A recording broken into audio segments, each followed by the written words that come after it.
Taste the Daily. சென்னையில் மலர் கண்காட்சிக்கான நுழைவுச் சீட்டின் விலை அதிகமாக இருப்பதால் பார்வையிட வரும் பொதுமக்கள் அதிருப்தி அடைந்துள்ளனர்.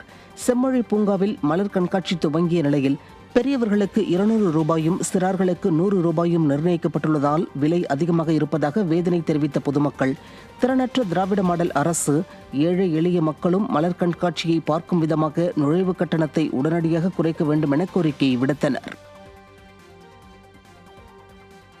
நீண்ட நாள் கோரிக்கைகளை நிறைவேற்ற வலியுறுத்தி வரும் 9ஆம் தேதி முதல் காத்திருப்பு போராட்டத்தில் ஈடுபட உள்ளதாக கோஆப்டெக்ஸ் ஊழியர்கள் திமுக அரசிற்கு எச்சரிக்கை விடுத்துள்ளனர்.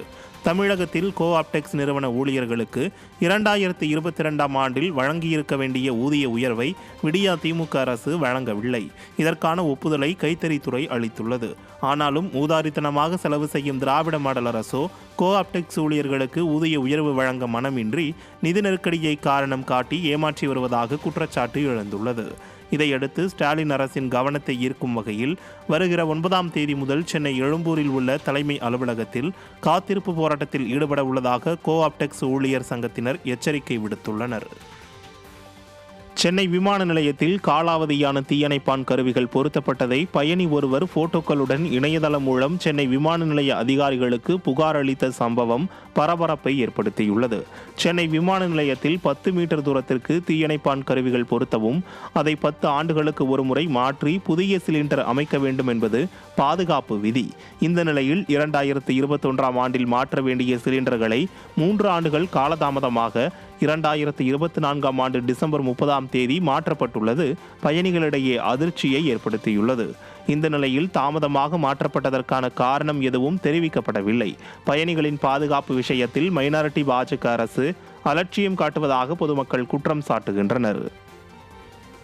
சென்னை சைதாப்பேட்டை தொகுதியின் பல இடங்களில் திமுகவினரின் துணையோடு லாட்டரி சூதாட்டம் அதிக அளவில் நடைபெறுவதாக குற்றச்சாட்டு எழுந்துள்ளது.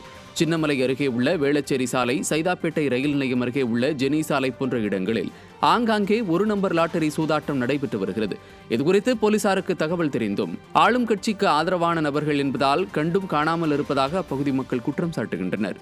ஆளும் கட்சி என்ற திமிரில் திமுகவினர் அராஜகத்தில் ஈடுபடுவதாக பொதுமக்கள் வேதனை தெரிவிக்கின்றனர். மதுரையில் 37 கோடி ரூபாய்க்கு போடப்பட்ட புதிய நெடுஞ்சாலையில் 2 மாதங்களில் விரிசல் ஏற்பட்டதால் வாகன ஓட்டிகள் அதிர்ச்சியடைந்தனர். மதுரை மாநகராட்சிக்குட்பட்ட மேற்கு மண்டலம் 5இல் தென்கால் கண்மாய் கரைக்கு மேல் மாநில நெடுஞ்சாலைத்துறை சார்பில் சாலை அமைக்கப்பட்டது. சாலை போடப்பட்டு 2 மாதங்களே ஆன நிலையில் மக்கள் பயன்பாட்டிற்கு வராத சாலையில் பல இடங்களில் விரிசல் ஏற்பட்டுள்ளது. திறனற்ற ஸ்டாலின் அரசு அதிகாரிகள் சாலை அமைப்பதில் ஊழல் செய்திருப்பதால் சாலை தரமானதாக அமைக்கப்படவில்லை என்ற குற்றச்சாட்டு எழுந்துள்ளது.